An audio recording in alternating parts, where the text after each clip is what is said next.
తోటి మరి కమిషనర్ కార్యాలయం లింగయ్య గారి ఆధ్వర్యంలో పని చేసేటప్పుడు కూడా సార్ పాపం ఒక ప్రత్యేకంగా సెల్ ఏర్పాటు చేసుకొని 24/7 వర్క్ చేస్తేనే మీ ఒక కొలిక్ వచ్చింది. అది ఆల్రెడీ ప్రభుత్వానికి పంపడం జరిగింది.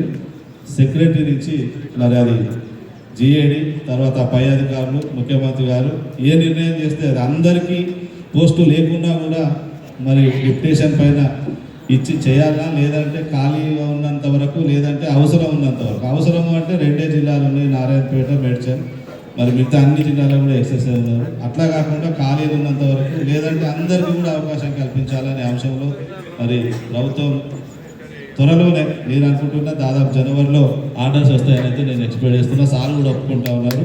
మీ అందరికి కూడా అందరికీ ట్రాన్స్ఫర్ కావాలని చెప్పి నేను కోరుకుంటా ఉన్నా. ఇంకా నాకు అవకాశం ఉంటే తప్పనిసరిగా ముఖ్యమంత్రి గారితో ఉన్నాయే 5-6 వేల అప్లికేషన్ సార్ మొత్తం ఇస్తే మీరు విషయాన్ని తప్పకుండా సీఎం గారికి నేను నా ద్వారా మరి ప్రతిపాదన చేస్తా అని చెప్పి తెలియజేస్తా ఉన్నాను సార్.